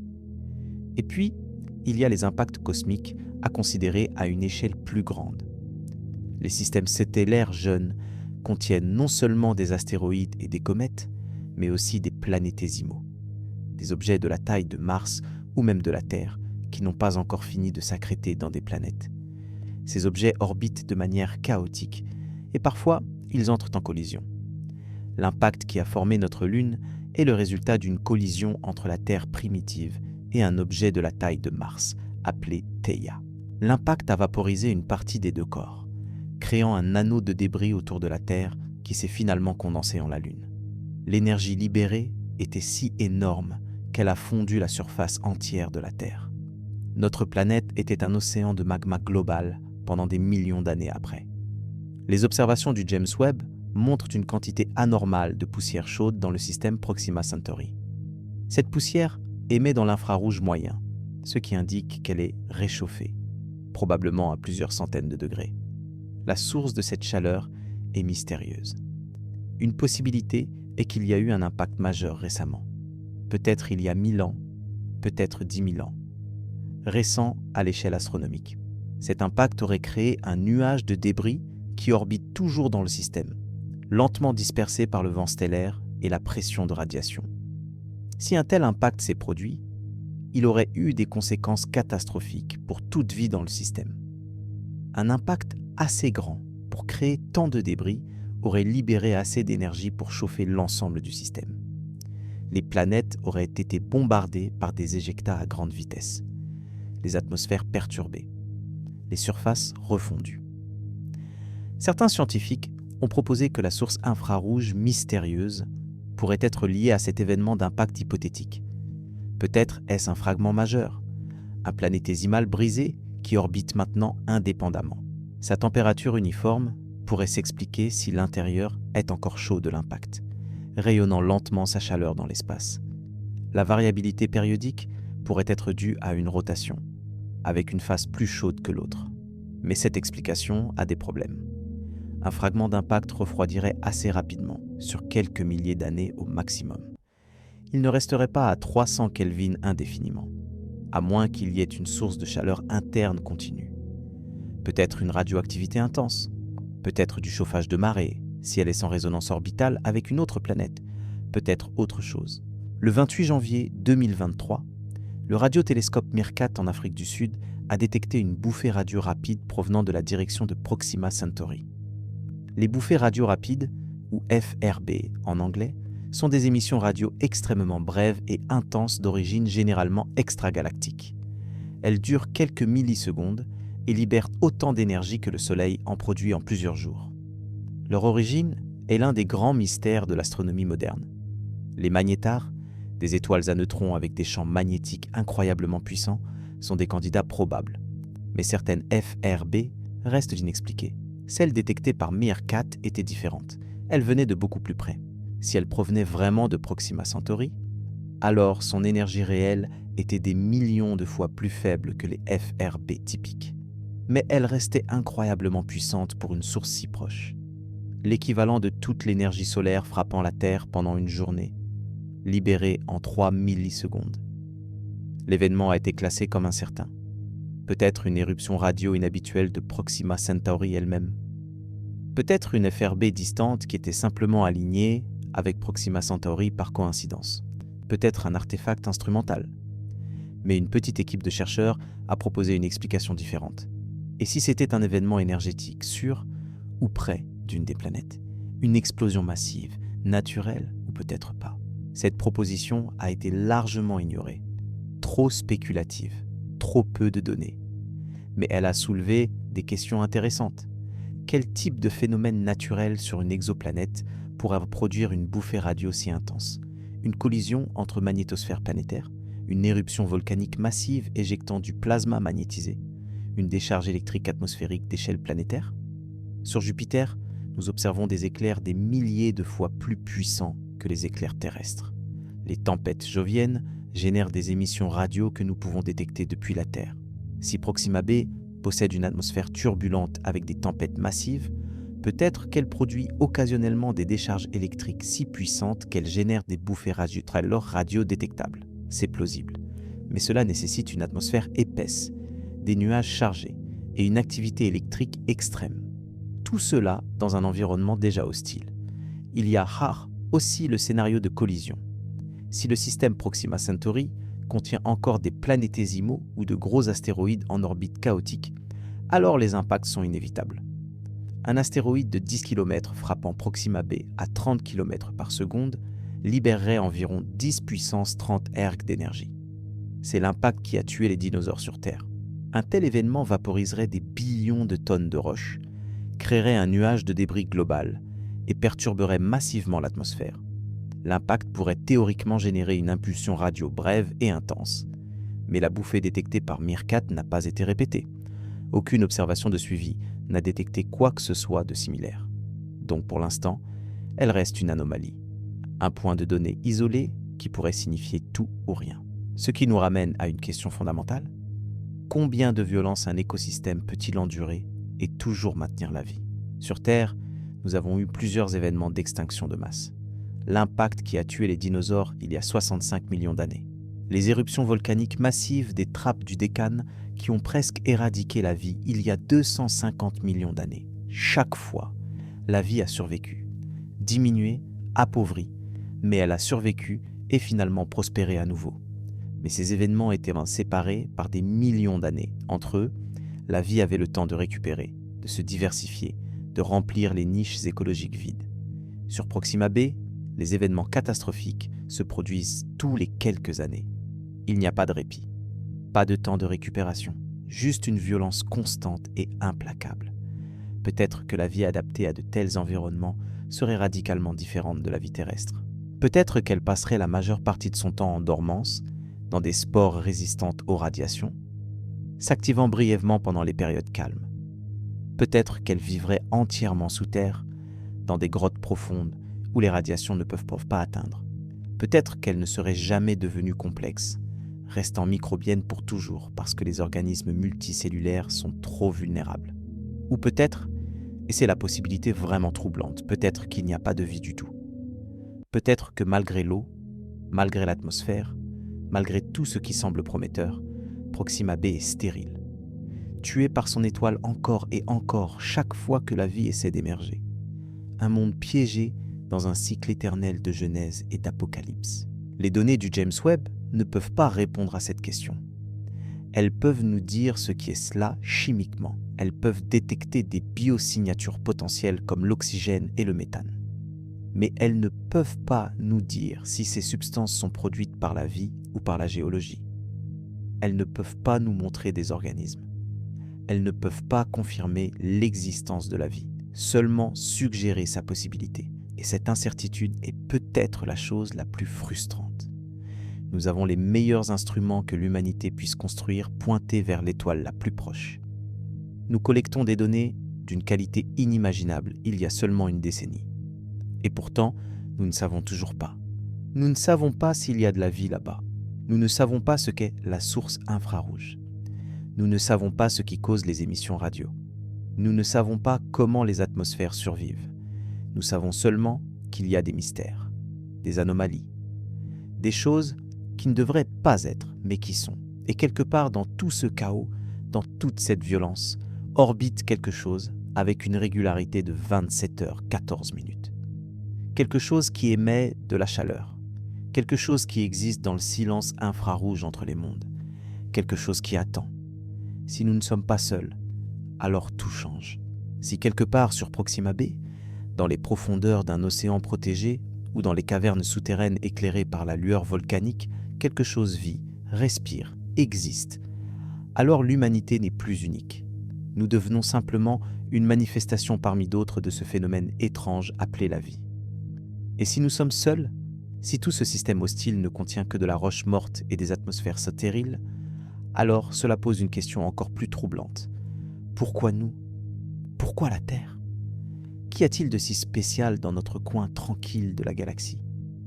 C'est la question qui hante chaque astronome qui étudie les exoplanètes. La question que personne ne peut répondre, mais que tout le monde se pose en silence. Sommes-nous un miracle statistique ou une banalité cosmique ? Et les données de Proxima Centauri ne clarifient pas cette question, elles la compliquent. Pendant des décennies, la recherche de vie extraterrestre s'est concentrée sur la recherche de planètes similaires à la Terre. Des mondes rocheux, avec de l'eau liquide, orbitant dans la zone habitable d'étoiles similaires au Soleil. L'hypothèse implicite était que la vie nécessite des conditions similaires à celles qui l'ont produite ici. Climat tempéré, étoiles stables, protection magnétique, atmosphère persistante, tous les conforts de la maison. Mais Proxima b défie cette hypothèse. Elle existe dans un environnement que nous qualifierions d'hostile au-delà de toute mesure. Et pourtant, elle possède une atmosphère, de l'eau, de l'oxygène. Tous les ingrédients chimiques de la vie tels que nous la connaissons. Soit ces ingrédients existent sans vie, ce qui signifie que la vie est beaucoup plus rare que nous le pensions. Soit ils existent avec de la vie, ce qui signifie que la vie est beaucoup plus résiliente que nous l'imaginions. Les deux possibilités sont vertigineuses. Si la vie est rare, si elle nécessite des conditions si spécifiques que même une planète avec de l'eau et de l'oxygène reste stérile, alors nous pourrions être vraiment seuls. Dans une galaxie de 400 milliards d'étoiles, avec probablement des billions de planètes, nous pourrions être la seule manifestation de conscience, la seule partie de l'univers capable de se contempler elle-même. Cette pensée est à la fois grandiose et terrifiante. Grandiose parce qu'elle fait de nous quelque chose d'extraordinaire. La conscience humaine ne serait pas un accident banal, mais un événement unique dans l'histoire cosmique. Chaque pensée, chaque œuvre d'art, chaque acte de compassion serait précieux au-delà de toute mesure, parce qu'il n'existerait nulle part ailleurs. Terrifiante parce qu'elle nous charge d'une responsabilité écrasante. Si nous sommes les seuls, alors l'univers n'a pas de sauvegarde. Si l'humanité s'éteint, par guerre nucléaire ou catastrophe climatique ou simple négligence, alors 4 milliards d'années d'évolution se terminent. La lumière de la conscience s'éteint. Et l'univers continue, vide et inconscient, pour des billions d'années jusqu'à sa mort thermique. Mais si la vie est résiliente, si elle peut exister dans l'enfer de Proxima b, alors elle existe probablement partout. Dans les océans gelés sous la surface d'Europa, dans les lacs de méthane de Titan, dans les nuages de Vénus, sur des milliards d'exoplanètes à travers la galaxie. Nous ne serions pas seuls. Nous ne serions même pas spéciaux. juste une expression locale d'un phénomène universel. Cette pensée aussi est à la fois réconfortante et troublante. Réconfortante parce qu'elle signifie que nous avons de la compagnie cosmique, que quelque part, d'autres êtres regardent leurs propres cieux nocturnes et se posent les mêmes questions. Troublante parce qu'elle soulève immédiatement la paradoxe de Fermi. Si la vie est commune, où est tout le monde ? La paradoxe de Fermi est simple à énoncer mais impossible à résoudre. Si la galaxie contient des milliards de planètes habitables, et si la vie est un phénomène naturel et relativement commun, alors des civilisations technologiques devraient avoir émergé des millions de fois. Certaines d'entre elles devraient être des millions ou même des milliards d'années plus avancées que nous. Avec une telle avance technologique, elles devraient avoir colonisé la galaxie entière. Nous devrions voir des preuves partout, des mégastructures, des transmissions, des visites. Et pourtant, nous ne voyons rien. Le silence cosmique est assourdissant. Proxima Centauri ajoute une nouvelle dimension à cette paradoxe. Si la source infrarouge mystérieuse est artificielle, si les émissions radio sont des signaux, alors une civilisation pourrait exister à seulement 4,24 années-lumière, à portée de main cosmique, assez proche pour que nous puissions théoriquement communiquer, avec un délai de seulement 8 à 9 ans pour un aller-retour. Assez proche pour que nous puissions envisager sérieusement d'envoyer des sondes physiques dans nos vies. Mais si une civilisation existe si proche, pourquoi n'avons-nous pas été contactés ? Ils devraient avoir détecté nos émissions radio depuis des décennies. Nos premières transmissions de télévision ont atteint Proxima Centauri dans les années 1980. Si quelqu'un écoutait, ils savent que nous sommes ici. Et pourtant, pas de réponse, pas de signal clair, juste ces émissions ambiguës qui pourraient être naturelles ou non. Peut-être qu'ils nous observent en silence. Peut-être existe-t-il une sorte de protocole galactique, une règle non écrite de non-interférence avec les civilisations émergentes. Peut-être qu'ils nous considèrent comme trop primitifs, trop dangereux, trop insignifiants pour mériter le contact. Ou peut-être qu'ils sont simplement indifférents. Une civilisation suffisamment avancée pourrait nous regarder avec autant d'intérêt que nous regardons des fourmis. Conscients de notre existence, mais pas particulièrement concernés. Ou peut-être que la source infrarouge n'est pas une civilisation actuelle, mais un vestige. Les ruines d'une civilisation qui s'est éteinte il y a 1000 ans, ou 10 000, ou 100 000. Une station spatiale abandonnée, orbitant silencieusement. Ces systèmes de régulation thermique fonctionnant toujours par automatisme, alimentés par un réacteur nucléaire qui ne s'épuisera pas avant des millénaires. Une tombe cosmique tournant dans l'obscurité, dernier témoignage d'une espèce qui n'a pas survécu aux violences de son étoile. Cette possibilité est peut-être la plus sombre, parce qu'elle suggère que même si la vie intelligente peut émerger dans des environnements hostiles, elle ne peut pas nécessairement y survivre à long terme. Qu'il existe un filtre, quelque chose qui empêche les civilisations de perdurer. Peut-être que les superflares finissent par tout détruire. Peut-être que les civilisations s'autodétruisent avant de pouvoir s'échapper de leur système. Peut-être que l'intelligence est un désavantage évolutif sur des échelles de temps longues. Ce concept du grand filtre est l'une des tentatives les plus sobres de résoudre la paradoxe de Fermi. L'idée est qu'il existe une ou plusieurs étapes dans l'évolution de la vie jusqu'à une civilisation de niveau galactique qui sont extraordinairement improbables. Un filtre qui élimine presque toutes les tentatives. La question terrifiante est, où se trouve ce filtre ? Derrière nous ou devant nous ? Si le filtre est derrière nous, dans l'émergence de la vie elle-même ou l'évolution de la vie multicellulaire ou le développement de l'intelligence, alors nous avons déjà traversé la partie difficile. Nous sommes exceptionnels, rares, et notre avenir est potentiellement brillant. Nous pourrions survivre, nous développer, explorer, devenir une civilisation galactique. Mais si le filtre est devant nous, alors presque toutes les civilisations qui atteignent notre niveau de développement sont condamnées. Peut-être par guerre nucléaire, peut-être par destruction écologique, peut-être par une intelligence artificielle mal alignée, peut-être par quelque chose que nous ne pouvons même pas encore imaginer. Dans ce scénario, le silence cosmique n'est pas parce que la vie est rare, mais parce qu'elle ne dure pas. Proxima Centauri pourrait nous donner des indices sur lequel de ces scénarios est correct. Si nous trouvons de la vie là-bas, même microbienne, cela suggère que le filtre est ailleurs, peut-être dans le développement de l'intelligence ou la survie à long terme. Si nous trouvons des ruines d'une civilisation éteinte, cela suggère que le filtre est devant nous et que nous devons être extraordinairement prudents. Si nous ne trouvons rien malgré des conditions apparemment favorables, cela suggère que la vie elle-même est le filtre, incroyablement rare et précieuse. Mais au-delà de ces questions pratiques sur la vie et les civilisations, il y a des questions plus profondes, des questions sur le sens. Pourquoi l'univers existe-t-il ? Pourquoi les lois de la physique sont-elles exactement calibrées pour permettre la complexité, les étoiles, les planètes, la vie ? Si les constantes fondamentales étaient légèrement différentes, l'univers serait stérile. Pas d'atomes complexes, pas de chimie, pas de vie. Et pourtant, elles sont ce qu'elles sont, parfaitement ajustées. Certains y voient la preuve d'un design, d'une intention cosmique. D'autres invoquent par le principe anthropique. Nous observons ces constantes spécifiques parce que ce sont les seules constantes qui permettent l'existence d'observateurs. Dans un multivers infini avec toutes les combinaisons possibles de constantes, nous nous trouvons nécessairement dans un univers capable de nous produire. Ce n'est pas de la chance, c'est du biais de sélection. Mais ces explications semblent insatisfaisantes face à la réalité concrète. Quand tu regardes les données de Proxima Centauri, quand tu vois une planète avec de l'eau et de l'oxygène bombardée par des superflares, quand tu contemples la source infrarouge mystérieuse avec sa régularité d'horloge, les abstractions philosophiques s'effondrent. Il y a quelque chose de réel là-bas, quelque chose d'existant, et nous ne savons pas quoi. Cette ignorance est humiliante.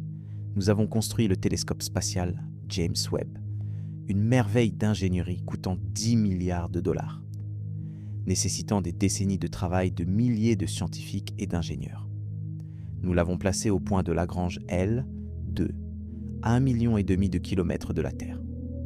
Nous avons déployé son miroir de 6,5 mètres avec une précision de nanomètres. Nous collectons des données d'une qualité inégalée dans l'histoire humaine. Et pourtant, face au système stellaire le plus proche, nous ne pouvons pas répondre aux questions les plus basiques. Y a-t-il de la vie ? Qu'est-ce que cette source infrarouge ? D'où viennent les émissions radio ? Cette limitation n'est pas due à un manque d'effort ou d'intelligence.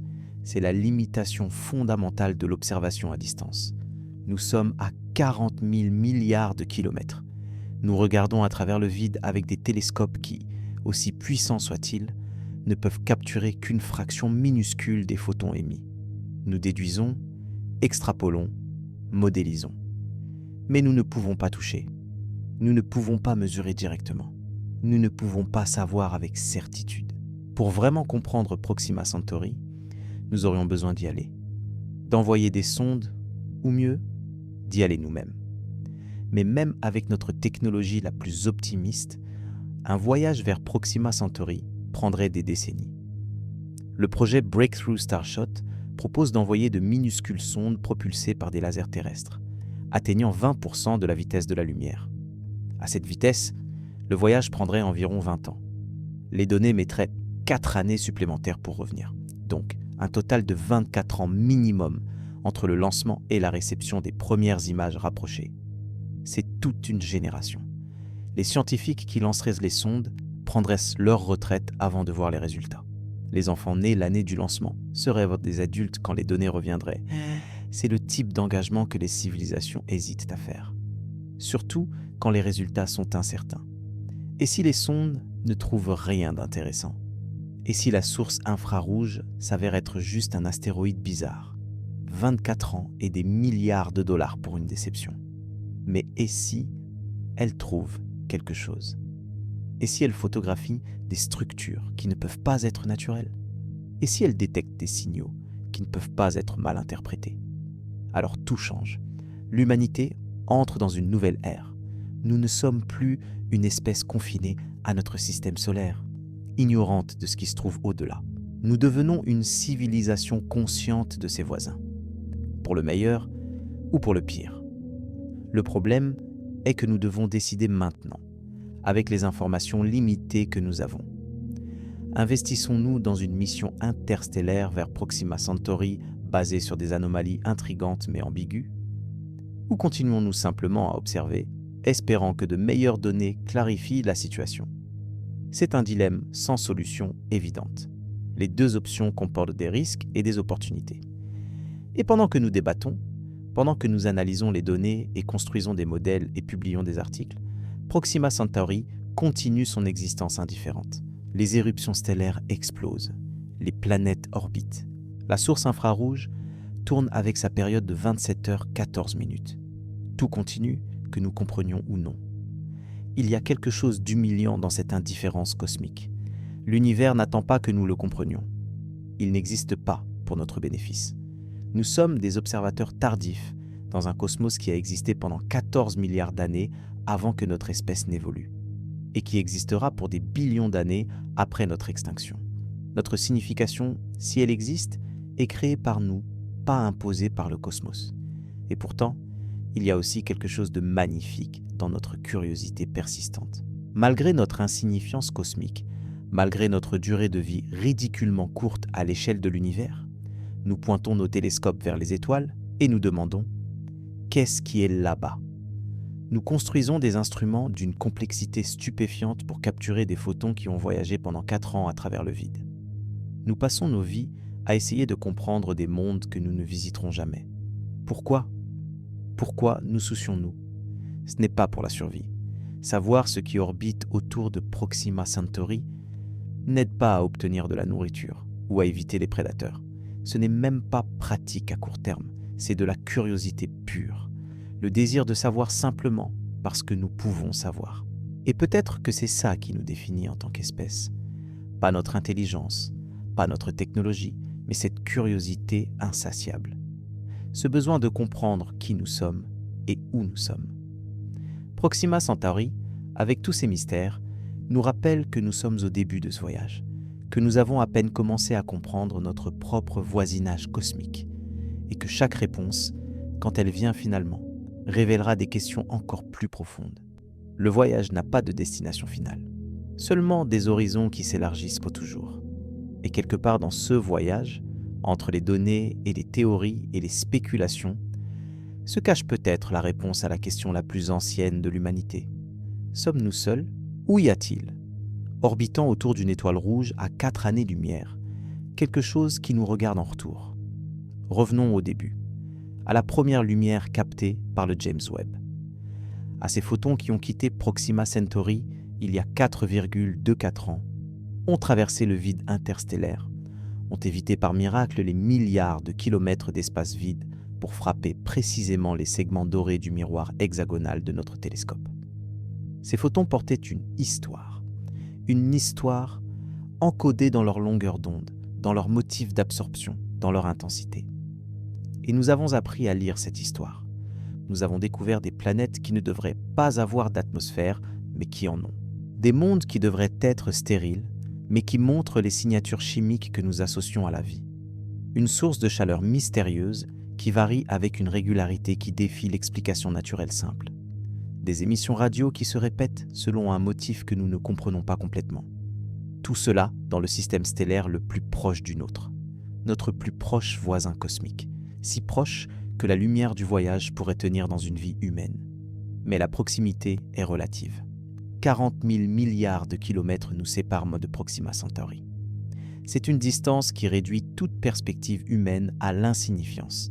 Si tu pouvais conduire une voiture à 100 km/h sans jamais t'arrêter, il te faudrait 45 millions d'années pour arriver. Si tu volais dans l'avion le plus rapide jamais construit, environ 10 000 km/h, le voyage prendrait 450 000 ans. Nos sondes les plus rapides, voyageant à environ 70 000 km/h, mettraient environ 65 000 ans. 65 000 ans. Il y a 65 000 ans, Homo sapiens venait à peine de quitter l'Afrique. Nous étions des chasseurs-cueilleurs vivant dans des grottes, luttant pour survivre l'âge glaciaire. Nous n'avions pas d'écriture, pas de civilisation, pas de compréhension du cosmos au-delà de ce que nous pouvions voir à l'œil nu. Et pourtant, si nous avions lancé une sonde à ce moment-là, elle arriverait à Proxima Centauri maintenant. Juste maintenant. Après avoir traversé l'ascension et la chute de milliers de civilisations. L'invention de l'agriculture, de l'écriture, de la science, de la technologie. Toute l'histoire humaine enregistrée se serait déroulée pendant que cette sonde voyageait silencieusement à travers l'obscurité. Cette échelle de temps expose la fragilité de notre existence. Nous vivons peut-être 70 ou 80 ans si nous avons de la chance. Une civilisation pourrait durer quelques milliers d'années si elle est stable. Mais l'univers opère sur des échelles de millions, de milliards, de trillions d'années. Nous sommes des éphémères cosmiques. Des étincelles de conscience qui s'allument brièvement et s'éteignent. Et pourtant, dans cette brève étincelle, nous avons réussi à comprendre des vérités profondes sur le cosmos. Nous savons que l'univers a 14 milliards d'années. Nous savons qu'il contient des centaines de milliards de galaxies, chacune avec des centaines de milliards d'étoiles. Nous savons que ces étoiles ont des planètes et que certaines de ces planètes ressemblent à la Terre. Nous savons comment les étoiles naissent, vivent et meurent. Nous savons comment les atomes lourds sont forgés dans les cœurs des étoiles mourantes et dispersés dans l'espace pour former de nouvelles générations de mondes. Nous savons que nous sommes faits de poussière d'étoiles, littéralement. Chaque atome de carbone dans ton corps était à l'intérieur d'une étoile il y a des milliards d'années. Cette connaissance est monumentale. Elle représente des milliers d'années de réflexion humaine, des siècles d'observations minutieuses, des décennies de théorisation et d'expérimentation. Et maintenant, avec le James Webb, nous ajoutons une nouvelle couche de compréhension. Nous voyons non seulement que des planètes existent, mais de quoi elles sont faites. Nous pouvons analyser leurs atmosphères, chercher des signes de vie, commencer à répondre à la question ancienne. Sommes-nous seuls ? Proxima Centauri représente notre meilleur espoir de répondre à cette question dans notre génération. C'est assez proche pour être étudié en détail, assez intéressant pour justifier l'attention, assez mystérieux pour captiver l'imagination. Si nous trouvons de la vie là-bas, même microbienne, cela prouverait que la vie n'est pas un accident unique terrestre, mais un phénomène cosmique. Si nous trouvons des preuves d'intelligence, actuelle ou passée, cela transformerait fondamentalement notre compréhension de notre place dans l'univers.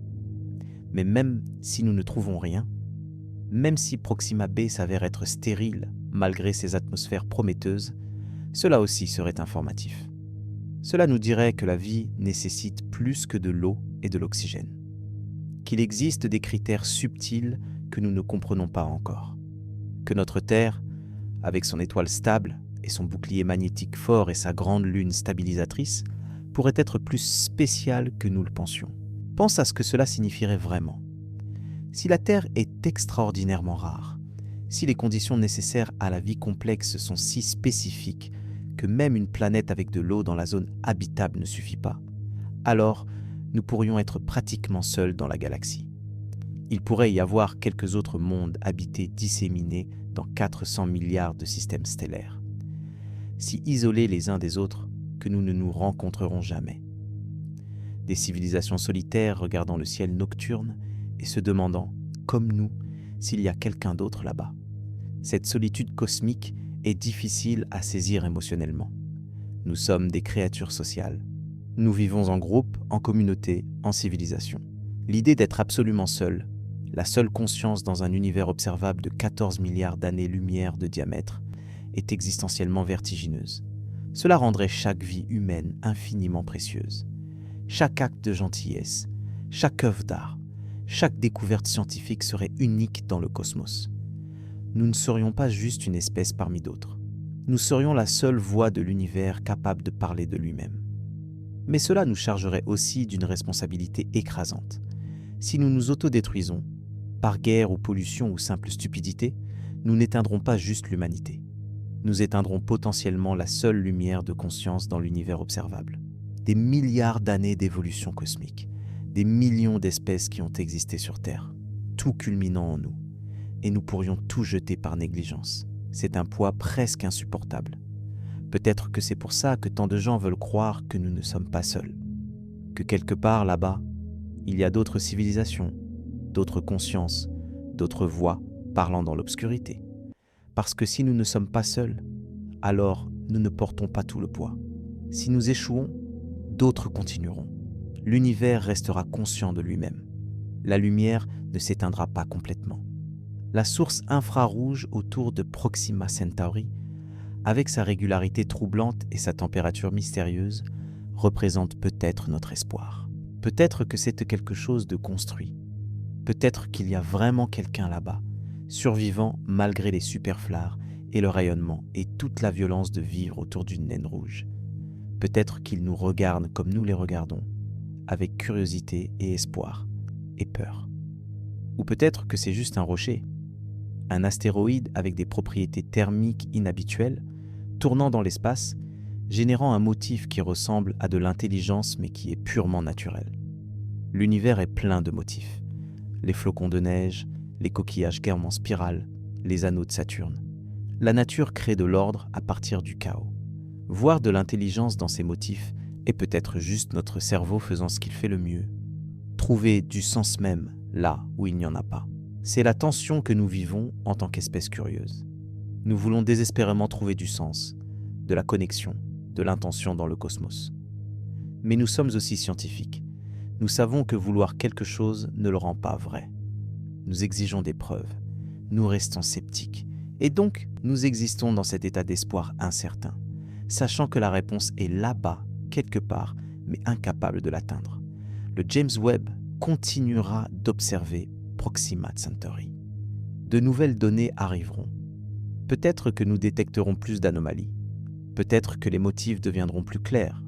Peut-être que dans 5 ans, ou 10, ou 20, nous aurons assez d'informations pour dire avec confiance ce qui orbite là-bas. Ou peut-être que le mystère s'approfondira seulement. Peut-être que chaque nouvelle observation soulèvera plus de questions qu'elle n'en résoudra. C'est comme ça que la science fonctionne vraiment. Pas dans les révélations dramatiques et les certitudes définitives que les films décrivent, mais dans l'accumulation lente et minutieuse de preuves, dans les débats et les révisions, dans l'incertitude confortable de savoir que nous ne savons pas tout et que c'est acceptable, que ne pas savoir est ce qui rend la recherche intéressante. Mais au-delà de la science, il y a quelque chose de plus profond, une question philosophique qui ne peut pas être répondue par les télescopes ou les équations. Qu'est-ce que cela signifie d'exister dans un univers si vaste et si ancien, et apparemment si indifférent? Comment trouvons-nous du sens dans notre insignifiance cosmique? Certains trouvent du sens dans la religion, dans la croyance que l'univers a été créé avec une intention, et que nous faisons partie de ce plan. D'autres le trouvent dans les relations humaines, dans l'amour et la famille et la communauté.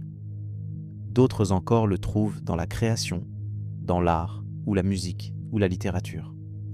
Et certains, comme les scientifiques étudiant Proxima Centauri, le trouvent dans la quête de compréhension elle-même, dans l'acte de regarder le cosmos et d'essayer de déchiffrer ses secrets. Il n'y a pas de bonne réponse. Le cosmos ne nous fournira pas de sens. Nous devons le créer nous-mêmes.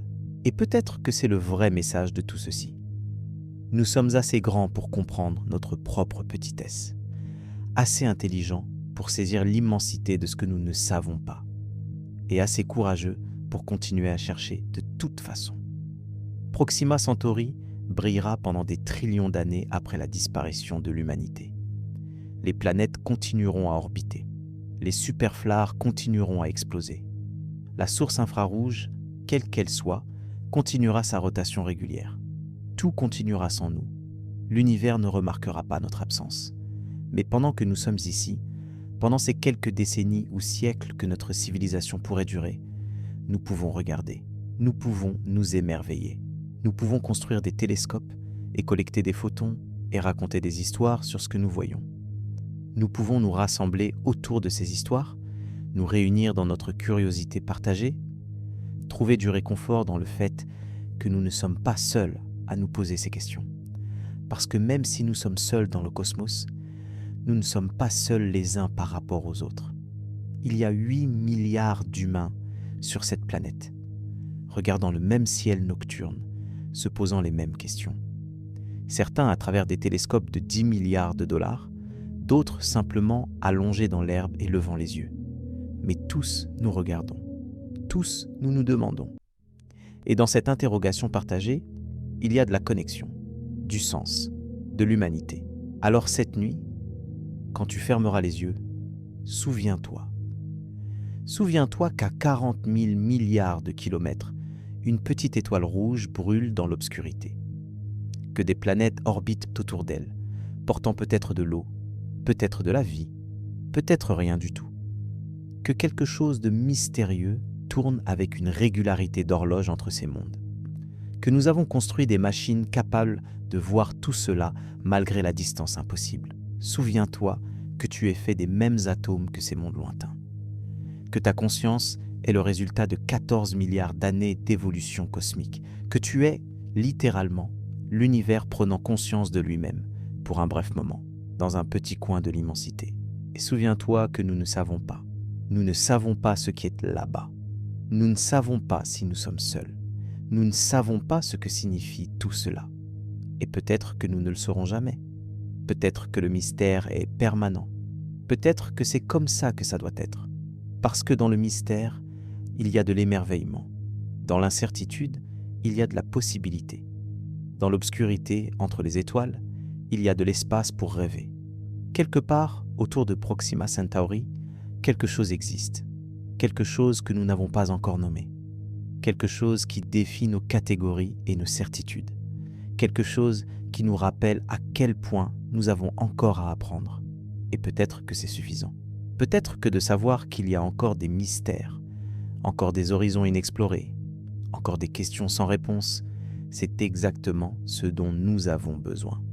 Pour rester humble, pour rester curieux, pour continuer à regarder vers le haut, même quand nous ne comprenons pas ce que nous voyons. Le voyage continue, les données s'accumulent, les télescopes observent, les scientifiques analysent, et quelque part dans tout cela, entre les photons et les nombres et les théories, se cache peut-être la réponse à qui nous sommes, et où nous sommes, et si nous sommes seuls. Mais pour ce soir, il suffit de savoir que la question existe, que nous sommes vivants pour la poser, et que quelque part dans l'obscurité cosmique, à seulement 4 années-lumière de distance, notre plus proche voisin stellaire garde ses secrets, dort bien et rêve de mondes lointains.